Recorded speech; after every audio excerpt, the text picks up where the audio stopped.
Welcome back to the Exceptional Sales Leader podcast, and welcome to. Well, I got to say, the person I'm about to introduce, he has a screen that is very unique. It's describing it.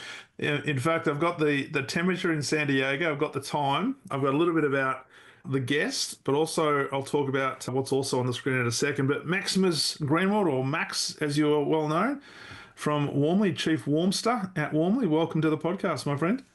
Thanks so much for having me. Yeah, and for those that aren't able to see the screen, I'm a big believer in making a good first impression and really trying to drive human connection when you meet someone new, as many sellers out there know drives trust and recognition to lead themselves to be able to generate more sales. And so what I have on my screen is almost a name tag for my sales calls, and glad you like it, Darren.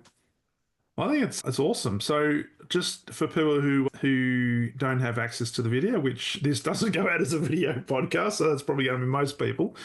You've got your name there. You've got the Chief Warmster at Warmly, but you've also got a little bit of a tagline to say that you're an amateur freestyle rapper. Because we might have to talk about that. And also recently ran my first marathon. So just talk to us a little bit about, I guess, what you talked about making first impressions, because I love to jump into your background and what got you Yeah. into Warmly. But just in terms of the impressions, how do you find this in terms of just breaking down some barriers and making it a little bit, turning something that's cold into something a little bit more warm? Yeah. So, the company that I started about 5 years ago, the sales tech company, is called Warmly, and Warmly helps you get warm leads. And so naturally, I think about warmth and sales all the time.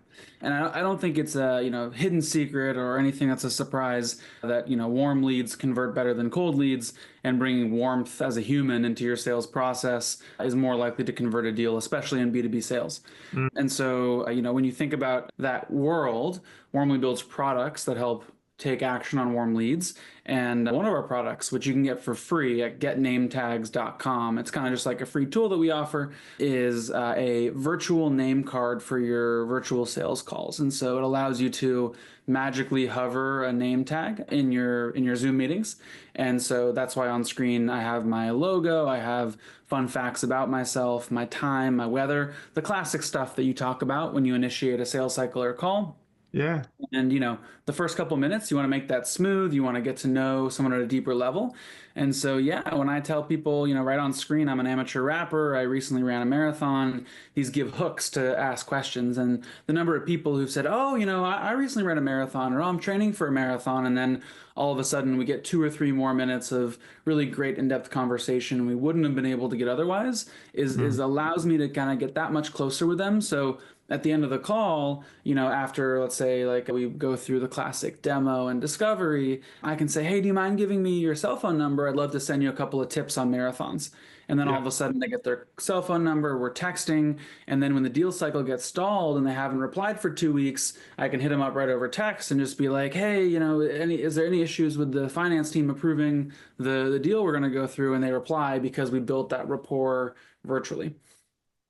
And I love that because it's how many times as a salesperson do you try to have to set and create credibility up front, but everything is there, and there'll be certain things that people will grab attention of, and that's what I did in terms of the rapper and recently ran your first marathon.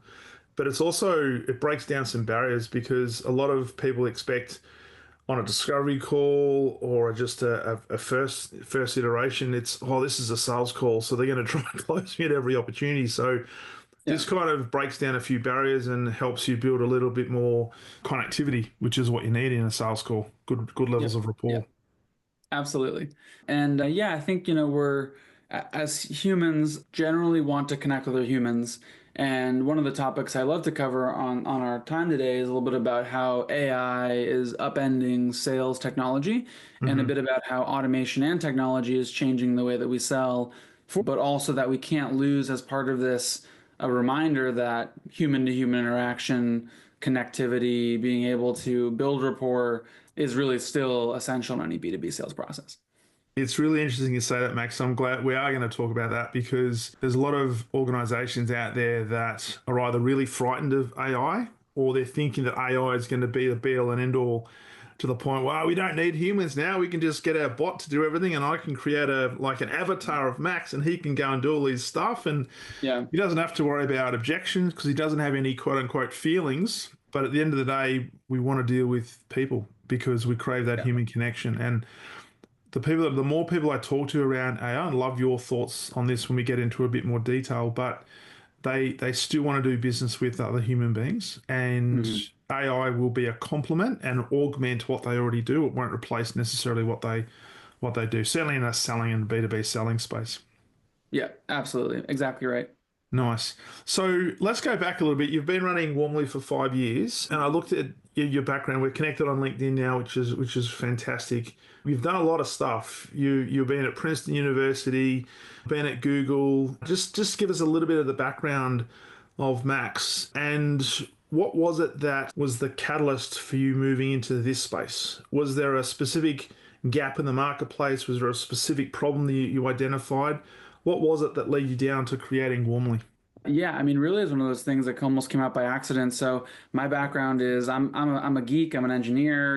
I have a computer science degree. I went to Google for my first job. I'm working on Google Maps. And so how the heck does an engineer nerd like me try to get into becoming a sales leader building sales software?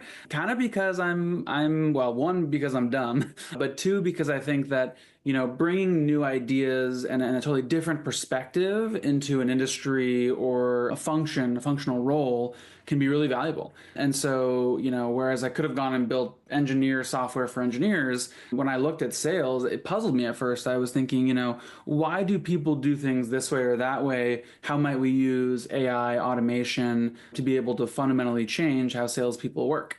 Mm. And if I was a salesperson through and through, I might have said, well, the old way works just fine. Why am I going to, get my butt off the couch and really try to change things when I'm able to sell well?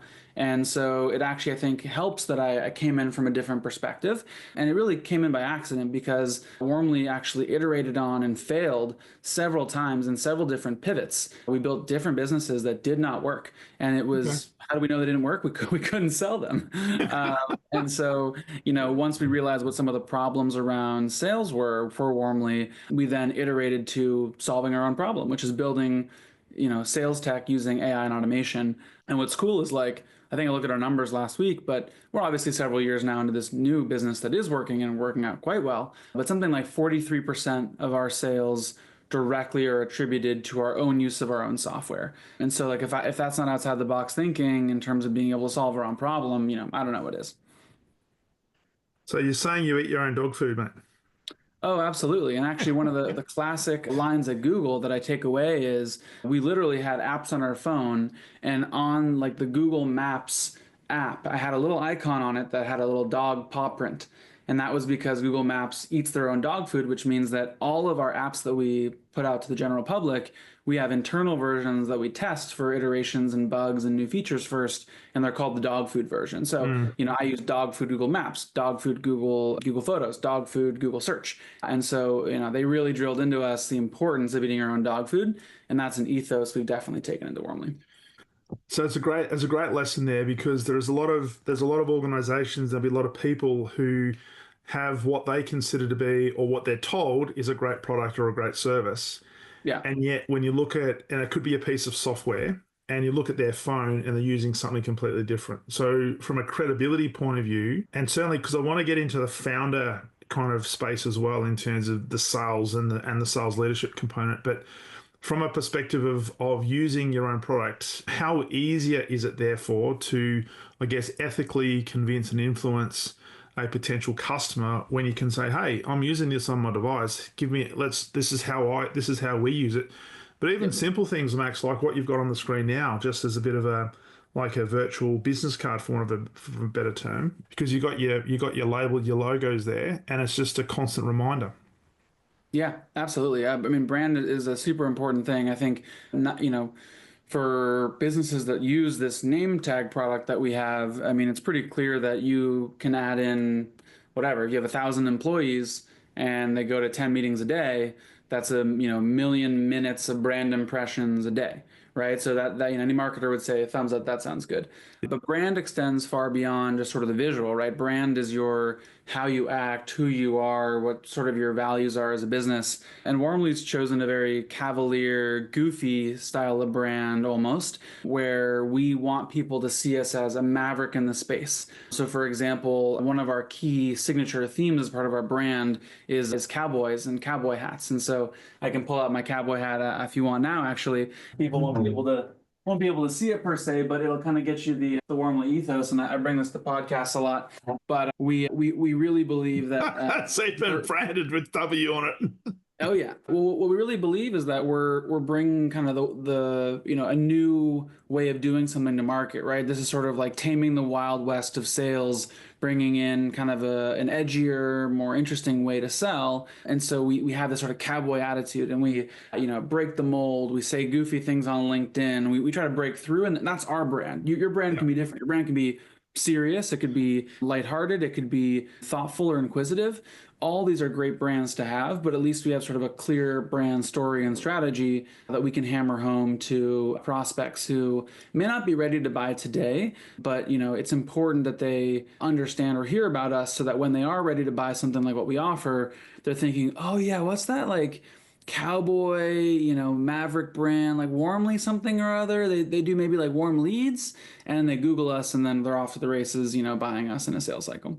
Well, it's also a differentiator, saying, well, we're not just like everybody else, because there's probably excuse me, there's probably a lot of software organizations out there doing quite similar things. So, and in sales, it's always the big challenge is what is our unique value proposition? And I say this to sales teams all the time. It's not necessarily your product. And with the greatest amount of respect, Warmly would be a fantastic product. But when you think about what your customers are actually looking for, they're looking for a solution to a problem. It may well be that Warmly can solve that problem, but what is it that's going to get them over the threshold of, well, what's the difference between Warmly and Coldly? The organization down the road that does what they think is exactly the same thing. So having that maverick approach, that different approach, it leaves people with that impression, right? I do want to jump in and clarify that if you go to coldly.ai, we own that as well. Do you really? Oh yeah. And as a very intentional pun or play on words or kind of like contrast, we created and don't tell anyone, a fake company called Coldly. And it's run by my arch nemesis, Minimus Bluewald, who of course is the opposite of me, Maximus Greenwald. And we fight on LinkedIn all the time. He thinks that cold is better, and I disagree. I think warm is better because, controversy sells. And so basically able to manufacture this angry fight between the two, the good and the evil. And I think Warmly comes out on top. But that's not to say there aren't other competitors that we have, but that's a competitor that, let's just say, we have an inside scoop on. Love it. And that just your description there it just goes to show that there is a level of maverick about that. It's out of the box thinking. It's creating something that creates some disruption, if you like, in the marketplace, because I'm sure there's lots of corporates or organizations out there that are very prim and proper, straight down the line sort of thinking. We've got to shake it up a bit, right? And if we keep doing the same things we've always done, we'll keep getting the same results we've always got. So let's shake it up. So before I jump into, I guess, some psychology stuff around selling and certainly your experiences, for the people listening to this, can you just give an overview of the key, I guess, the key value prop that Warmly brings to organizations? One is obviously the getnametags.com, which you've got on the screen here, but talking about the I guess the genesis of Warmly and what it actually creates in terms of value proposition for organizations. Yeah, absolutely. So basically, we double pipeline for B2B companies who want to target their market that is in market to buy, but might not have heard of them yet, or isn't necessarily ready to take a demo meeting. And there's this big gulf between the world of people who could buy your software, that we call your cold leads, and then the ones who are signing up for a demo. We call those your hot leads. Yeah. And Warmly plays in the middle, which is if you want to go from your cold leads and warm them up to become hot leads, you have to share who you are, what you do, and you need to do it in a warm and authentic way. And so we provide AI and automation to be able to warm up those cold leads and get them ready to engage with you and buy. And how we do that is we find a bunch of leads for you. We do that by de-anonymizing your website traffic. So we tell you the names and emails of people who came by your site but haven't necessarily purchased yet. We Yeah. also give you lists of companies and people at those companies who are researching topics related to things you sell. So if you're in finance software and they're searching for financial CRMs, we can give you the names of those people. And then we also can scrape additional sources like LinkedIn, and upcoming soon is GitHub, and a couple other data sources where we can tell you who's chattering about you and things you care about, and then help you figure out, okay, well, those leads are kind of warm because they're in the realm of what we're looking for, and let's warm them up further. How do we warm them up further?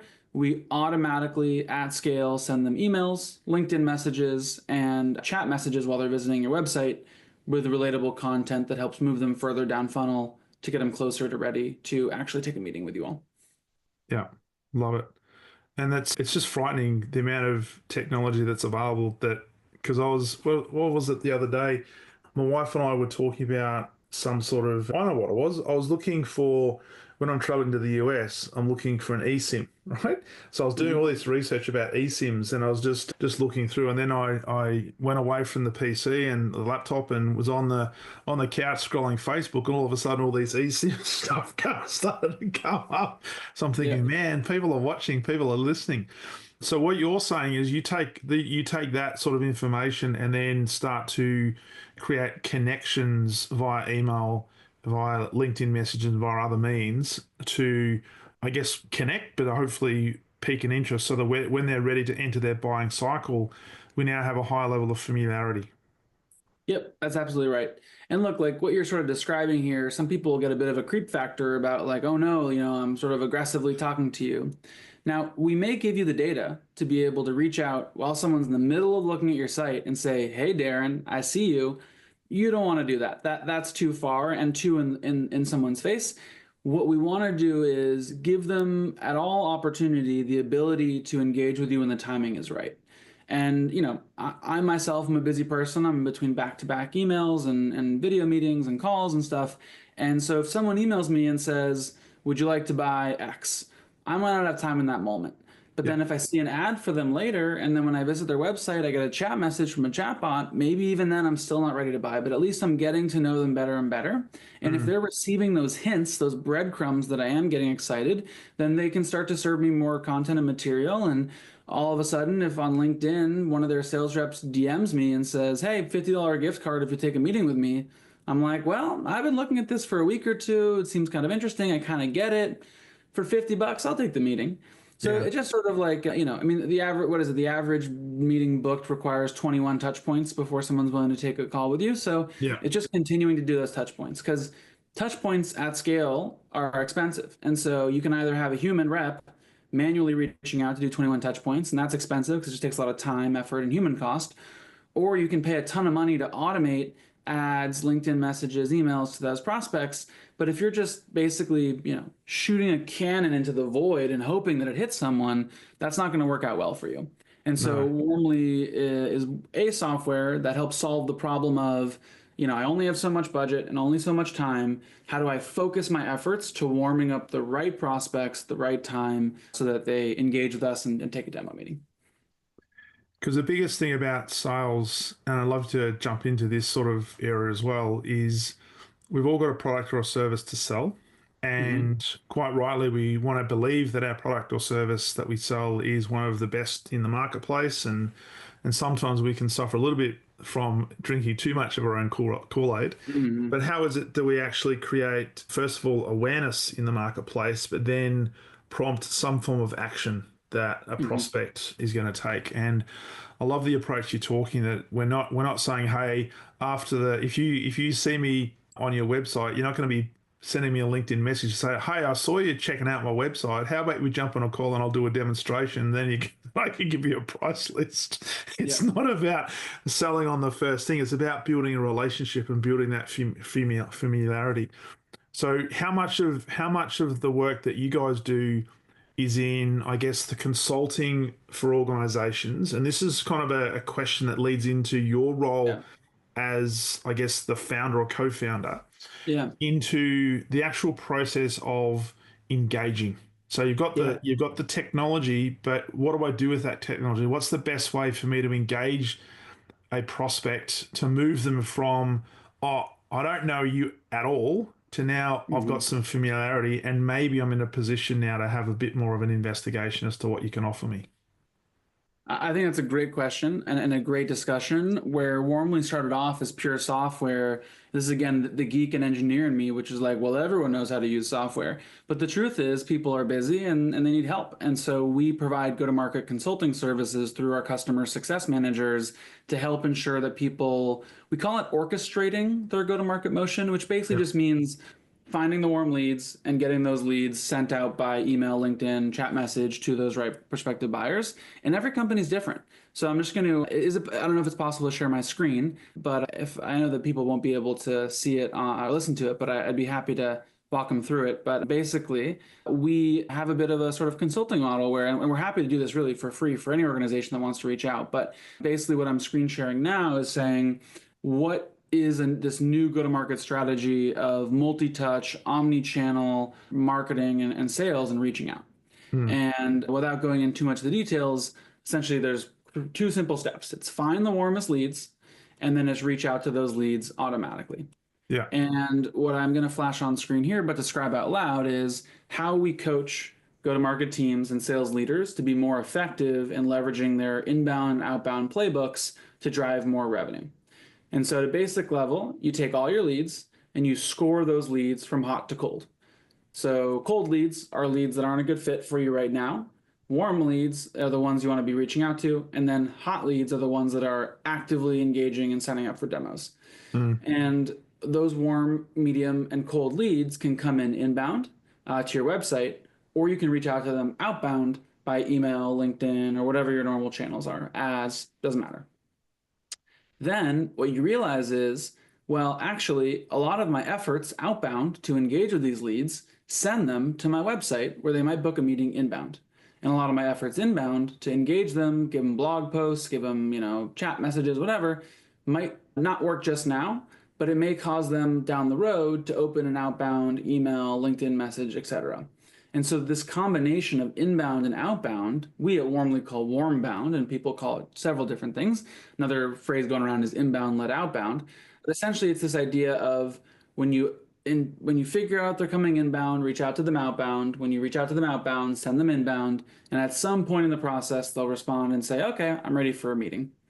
And so again, without getting too much into the detail here, because I'm happy to do that live with any of your listeners if they want to reach out to me at max@warmly.ai. But essentially, we have different playbooks using email, chatbot, and LinkedIn for various levels of warmth, cold, medium warm leads, and hot leads. Nice. I like it. I like it. Because it means that we're customizing it based on where that particular prospective customer is in their buying journey, Mm-hmm. not trying to retrofit them into our selling process or our selling That's right. journey. That's a great way to look at it. Exactly. Yeah, you want to meet the customer or the prospect where they are.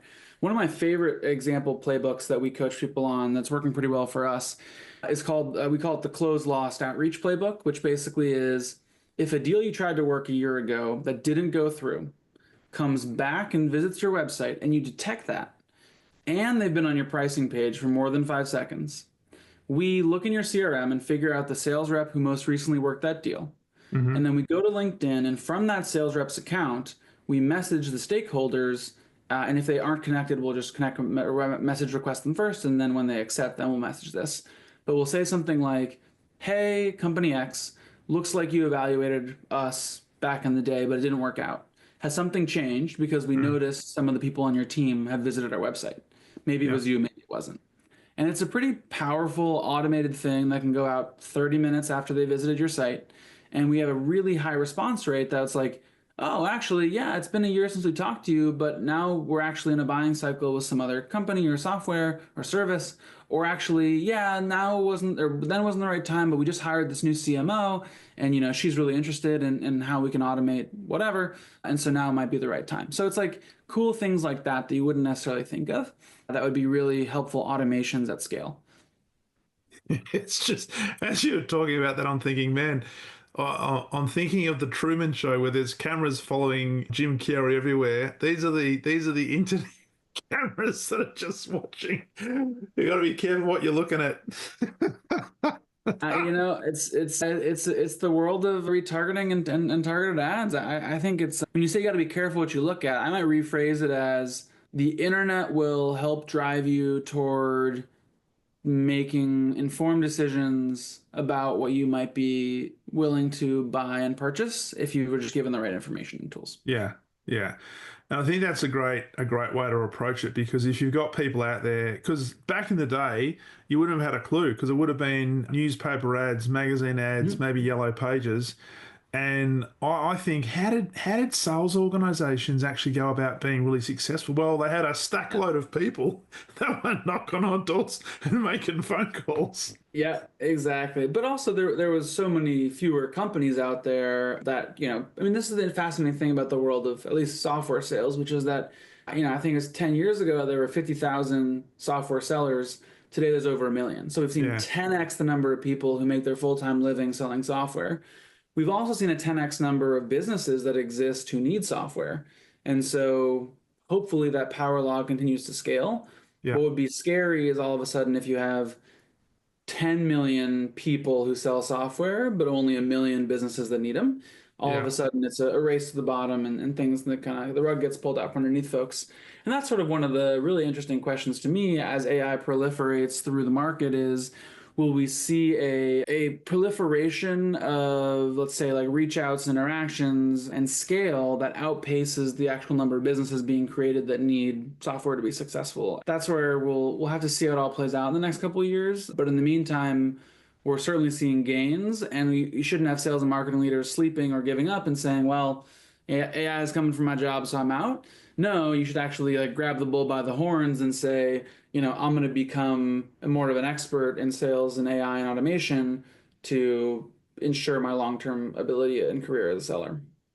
Well, just on that point, what's your? Because I've talked to a lot of different people who have different views on AI, and for me, I guess there is a common thread from the people who I would say have credibility, are Yeah. saying that AI can augment what they're already doing and to some degree speed up what they're doing. So getting Yeah. access to information a really quick way to then become more relevant to their end customer. What Mhm. are you seeing in this space in terms of AI, and should it be something that organisations are concerned about, or should really embrace and look at how they can leverage? If you're any organization should be really excited about using it. I think that it's more the employees of those organizations who should be concerned about their own jobs, I would say, unless they become AI enabled. And so a lot of people have been talking about on LinkedIn recently that it's not that AI will kill salespeople, it's that salespeople that use AI will kill salespeople. Yeah, And I don't mean murder in the literal sense. I more mean in the get the abilities for the best jobs. And so, as part of that, I think all sellers should be tinkering and experimenting with ChatGPT and AI in easy ways. Super simple way, right? Get Lavender's free Chrome extension, let them edit your emails, make your emails better over AI, learn the right way to prompt and ask, ChatGPT to help you be successful. Maybe get a tool that like updates Salesforce for you, using AI, something like that. Good way to get started. But yeah, I mean, I think people should be watching the content and the AI tools that are coming out and tinkering with them. If you're a business, however, I think you're going to see massive, massive gains. I mean, I think you're going to start to see workforces that are half the size of what they used to be accomplishing the same revenue goals and outcomes because you mm. have a small, hardy team of AI enabled, sales and marketing folks who can do the job of what it used to take 20, 30, 50 people to do.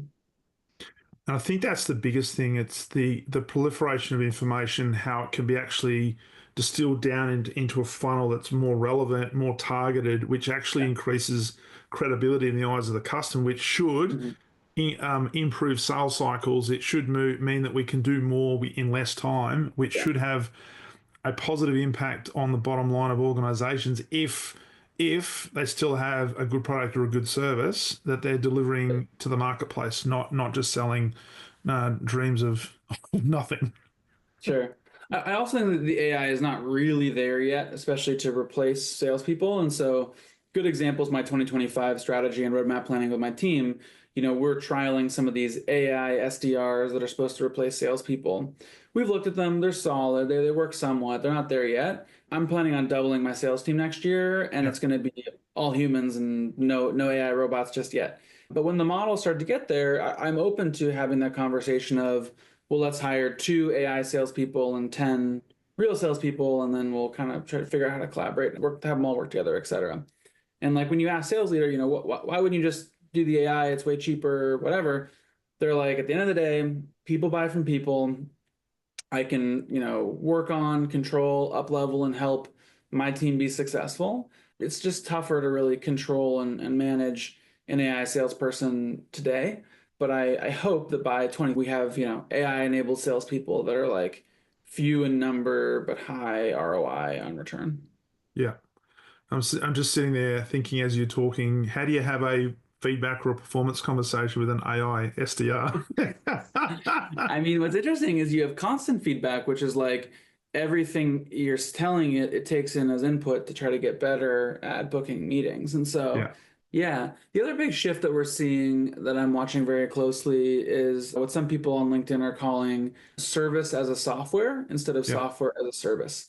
And the idea of service as a software is with the advent of these AI automated automation tools, you can realign expectations for software that you're buying from I'm going to pay $10,000 a year whether this thing works or not to I'm paying $0 up front, but if you get me value, if I can prove that the service generates value and income for me, then I'll give you a portion of that service and Yeah. income.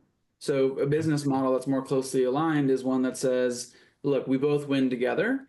And if I get you $20,000 in new sales, I get 10%. That's, 2K for me. If I get you $50,000 in new sales and I get $5,000, et cetera, maybe better aligned toward both people's incentives. A little harder to measure because you don't get that obvious recurring revenue Yeah. that like traditional SaaS has had. But one of the reasons why most VC and private equity firms shy away from services businesses until this year really is that a services business requires humans and therefore is really expensive overhead. And so your margins kind of suck. But now all of a sudden, if you can deploy AI bots at scale, coupled with a couple of people in the services department, you can have really high margin services. And that may be a better aligned business model that also meets the margin goals that these sort of institutional backers need in order to justify big returns. That is frightening. It's frightening as to what's coming. It's. I remember back watching the Terminator and watching Skynet take over the world. I'm thinking, my God, that's all I have sometimes in my brain with all of this stuff. But it's good. It's all good. It's all good. We're here to make the world a better place.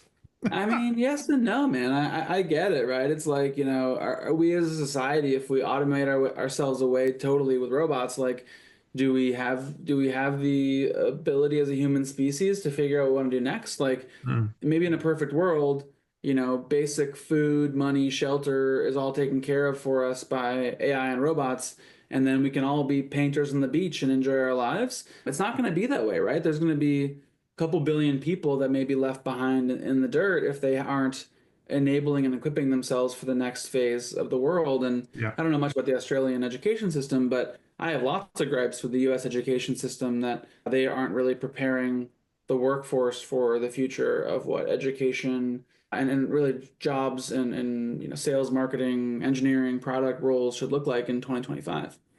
Well, just on that, because I do want to talk to you about some sales stuff specifically, but just on education, I was talking to somebody the other week, and they were saying that their kids going through high school or secondary school, the schools are banning the kids from using any form of AI at all Mm-hmm. because it feels like, well, you're just cheating. It's not doing it. And so when you think about the whole purpose of education, it's to prepare the generation that's going to go out into the workforce. And in the workforce, people are more and more encouraged now to use ChatGPT and other forms of generative AI to be more effective in the workplace. And yet, at the formative years, we're telling kids, no, don't use it because it's cheating. I mean, there's something fundamentally wrong with that thought process. I totally agree. My sister's a teacher and she works in sort of alternative schooling kind of worlds, and they also are advocating for allowing more use of AI. I think that my understanding is that it's only been a year or two since the stuff has come out, and so the knee-jerk reaction before broader systemic adjustments in education can be made is let's just ban this thing for now and then we'll understand it better. But yeah, I bet in 5 years, well, I hope in 5 years kids are encouraged to use this stuff because it will better prepare them for the world of tomorrow. Let's hope so. Let's hope so. And there's so much we can learn from history. Just look at what happened 4 years ago with COVID. And if we look back, I think certainly in Australia, we're probably looking back now and saying that a lot of the responses were probably too far over Mhm. the edge of where they should have been. There was a lot of good things that were done, but let's learn from history and not let history repeat itself. So let's leverage Well it for said. good. So, Maximus, I wanted to ask you a question in relation to your organization and your role within the organization. So, as a co founder, you've had the Warmly organization for about 5 years, and you mentioned that next year you're looking at doubling your sales team. A lot of people who are listening to this are in organizations where, yes, they have to grow the organization, they have to grow their bottom line, their top line. What's the process you've gone through to go from being, I guess, chief warmster, the co-founder, but a founder-led sales organization, to now being in a position where you can almost replace yourself, but also duplicate yourself many, many times over? Can you Yep. just talk us through the process of doing that? Because there's a lot of people that are probably grappling with when is the right time for me to replace myself? When is the right time for me to step away? Can I step away? Should I step away? Etc. So, have you got some specific thoughts just on your experience and what you're going through now and what you're looking for in the next couple of years? Absolutely. It's a topic I'm pretty passionate about, and I'll post in the meeting chat a link that maybe we can include with the podcast show notes around how I focused warmly in 2023, so 2 years ago now, to go from 0 to 100 paying customers, 0 to 1 million in revenue, and really brought myself from being a founder-led seller out of the process entirely. And so, really, just going to start by saying we pivoted around and our business was not succeeding for 3 full years before we figured it out. And I don't know if that's a long or short, but it's just to sort of help founding teams out there saying it takes a while to figure out your space and your market, and it's okay, and you'll be just fine to figure it out. But when we figured it out, we wanted to pour gas on the fire. But I wasn't comfortable spending our precious hard earned money or VC dollars until I could prove it myself. Yeah. One of the things that I think a lot of founding teams mess up is they layer on too many things at once and then things don't work. And then you don't know what the cause of why something didn't work was.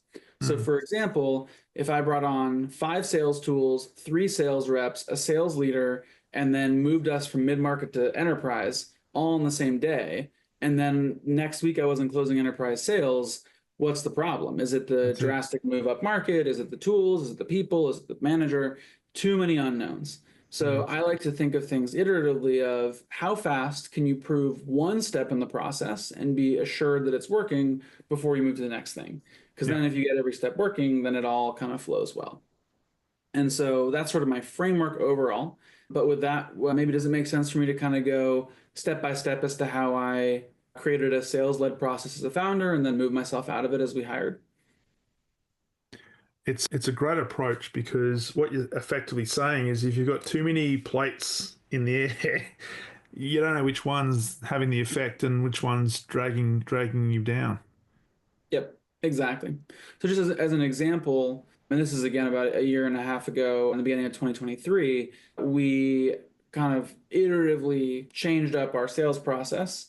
And the beginning of the year was me, founder-led sales, and the end of the year was a sales leader running the process with 2 sellers reporting to him for scale. And Yeah. so the way we got there was every quarter testing and changing a bit. So the first quarter was founder-led sales. The next quarter was I hired a sales leader, had him lead sales as a basically as an AE, but I was involved as sort of the sales manager, quote unquote. Yeah. Then the next quarter after that, we hired some sales reps and had them run actual sales, and but I was still leading sales, and my sales leader was sort of still ramping up. Then in the final quarter of 2023, the sales leader ran the organization and the sellers ran out and did the sales.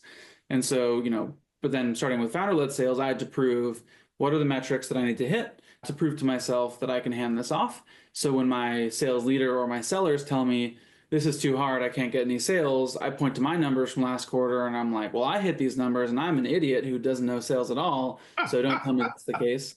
Or I could say, hey, there really is a problem here. We need to fix that collectively together. And of course, there's a mix of both. But that's sort of the like iterative process that we thought about, again, from a very high level. I'm happy to dive in specifically to the actual experiments and new tools we tried at every step along the way. But that's sort of the high level on how we moved along that process. That's nice, and that's pretty quick in terms of quarter to quarter to quarter. So some, We got very lucky, and I definitely want to call out a caveat. If any of my experiments at any quarter didn't work out, one, I'm not a failure, no problem, that's normal. But if they didn't work out, then I'm not moving to the next step, right? It's like, what's that Monopoly game? It's like, do not pass go and collect $200.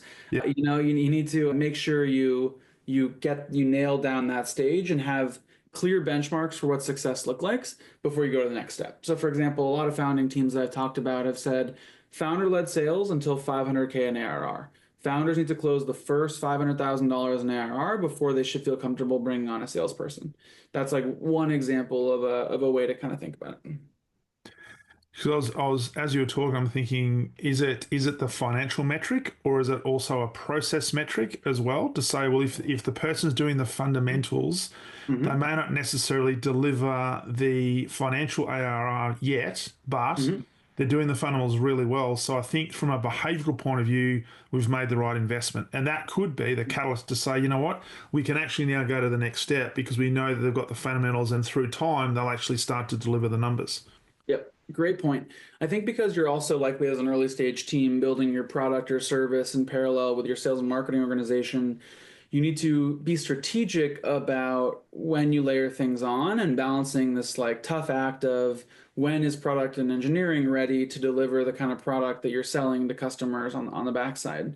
So for example, if you're somebody who needs to perfect your product, if you need to spend years and years in R&D and development or your service before you're willing to bring on salespeople, maybe that's fine if you have a lot of money to burn. We don't. We weren't having that luxury. I don't think most founding teams do. And Yeah. so we said, well, we kind of have to build our product and sales and marketing organization in parallel with our product and engineering organization. And so when we first brought on our first sales leader, we were selling 5K deals. And, in any classic sales organization, you're looking typically at the price of your classic salesperson being 1/3 to 1/4 of the amount of money they're bringing in. So if Yeah. you have a 200K OTE seller, you need them to be bringing in 600 to 800K to basically pay for the rest of the organization. But Yeah. at 5K deal sizes, my sales leader, who was making more than an AE, was not bringing in 4x their OTE. That's fine because I rationalize, well, in about a year, when my product gets to where it needs to be, we'll be selling 15K deals. Hint, that's basically where we are today. We're selling 15 to 20K deals mostly. Then I know that my team will grow into the kind of metrics we need to drive success. Fascinating. The other question I've got for you around that is, as a founder, you'd be, and coming from, and I think you described yourself as a tech nerd, like a software engineer, right? And not necessarily what you'd consider to be a typical salesperson. So how challenging was it to extricate yourself from being founder-led sales, and how much training did you have to give the sales leader and then the subsequent two sales reps so that they could start to replicate what you were doing? Because as a founder, and with respect, and I don't know this for sure, but you may not have had sales training that a lot of sales leaders might have got access to. But it's interesting that founders have this unbelievable capacity to be amazing salespeople, and yet when they try to extricate themselves and replace them with salespeople and sales leaders, all of a sudden those guys cannot replicate the results that the founder was getting. So Always the case. Totally agree. So from your experience, I know you talked about the metrics and the right people. How challenging was that? Because it sounded like everything went really, really well. I'm sure there were some challenges through there as well, but to do it quarter on quarter on quarter, and to now be in a position where you're looking at doubling your sales force in 2025, how difficult was it for you as a founder to remove yourself and have the confidence in the people you put in to now carry the, I guess, the bag of the product and the services Mhm. offerings to the marketplace, that they would actually be able to do the things that you have been doing up until this point? Very hard for several reasons. One is just from a personal pride perspective, I get a lot of my self worth and value from delivering results and executing from an individual contributor basis. And carrying the bag and bringing home the bacon is so much fun and cool, and I feel very valuable in my organization. Today, I close almost no deals, and I just sit there from the sideline and I cheer on my sales team. And that's hard, right? I mean, I don't want to be the cheerleader. I want to be the quarterback, or I guess in maybe Aussie rules football quarterback, and that's hard. So that's just from a personal, like emotional perspective. However, I can't scale myself, right? I need to be able to scale myself through great people.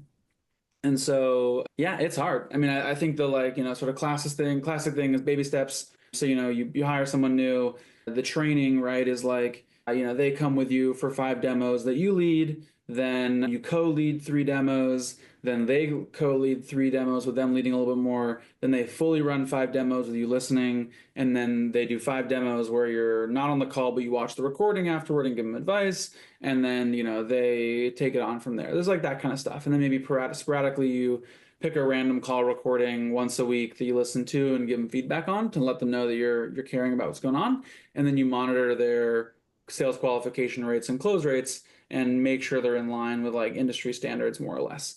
And Yeah. so like roughly for SMB sales, a 70% qualification rate from first meeting to qualified shows that your top of funnel SDR team or your self-sourced AE team is doing a good job of finding qualified ops.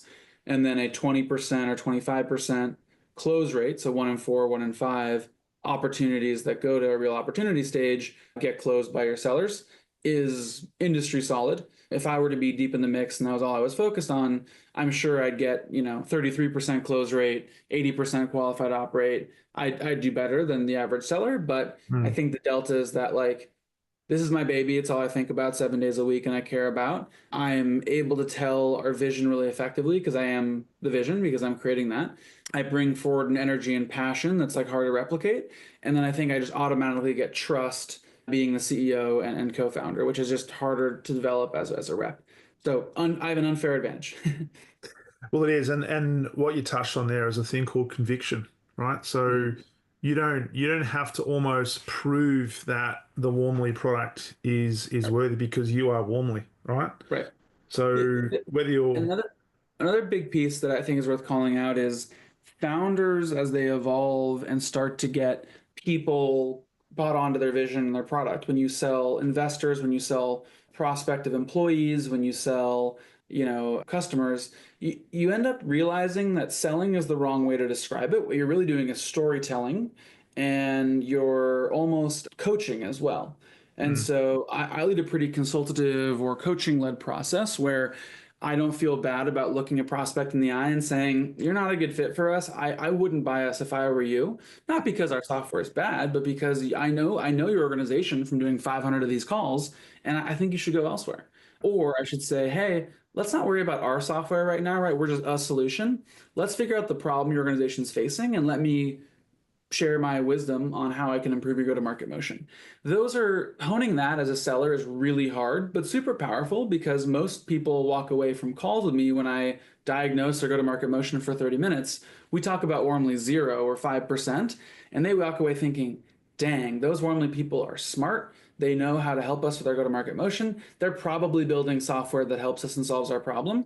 I think they're much more likely to buy because I led a storytelling or a consultative led sale than if I was just hard pitching them. So that's another reason why I think founders can have a much better close rate. And if I were a seller listening on this podcast, I would think to myself, how can I really embody the founder's messaging around storytelling and a consultative sales process and bring that to my own sales cycles? what you just talked about there, Maximus, is I think the essence of exceptional selling, and that is it's not about your product, right? Your product is the last thing you talk about. It's all about, does the customer or the potential customer that you're talking to have a problem? And can Mhm. you help diagnose that problem? And maybe can you articulate that problem perhaps better than they can? And if that happens, then the natural consequence or the next step will be, hey, they want to know what a solution is, and it may or may not include the Warmly solution in this particular case. As a founder, though, and you'll probably experience this more and more, that particularly if you're now reporting to VCs and there's boards and so forth involved, it's all about, hey, what's our growth rate, Maximus? Are we hitting our numbers? What are we going to do the next quarter? And the bigger you build the sales organization, the more either direct or implied pressure is going to come onto the salespeople to actually hit the number, right? Yep. And so if you're thinking forward, taking that philosophy of selling, which I fully concur with, and I think that's what makes organizations exceptional.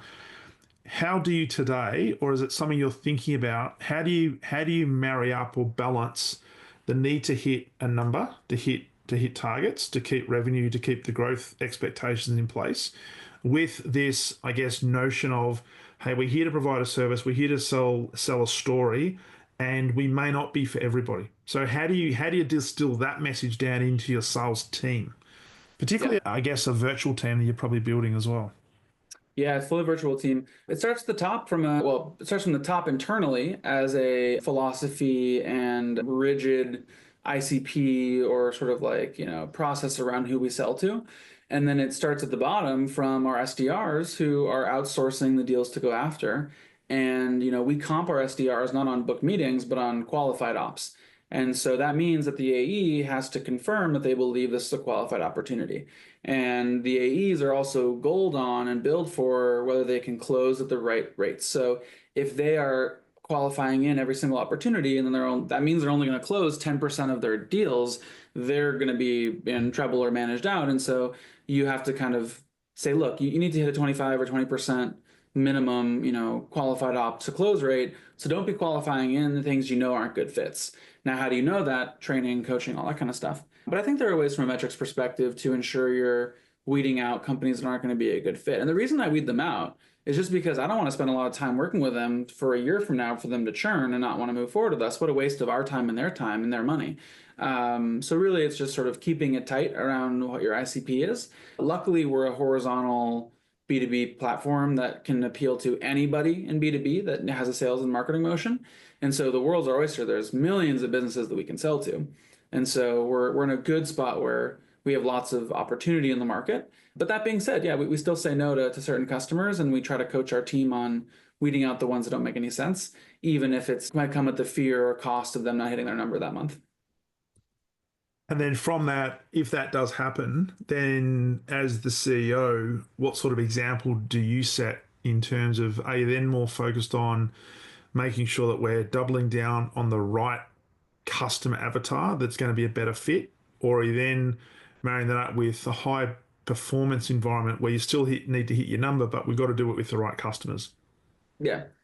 Yeah, the answer is yes to all of that. I mean, I wouldn't say I'm by any means perfect or great at it because it's a tricky problem and a fundamental piece of getting business right. But, only now that we have some good customer retention data can we start to figure out, are the customers that we have the right customers that we want? Do they last long term? And then feeding those insights back into the sales process to make sure we're then bringing in the right folks. We've learned a lot just in the last quarter around customers that we thought we liked but didn't actually.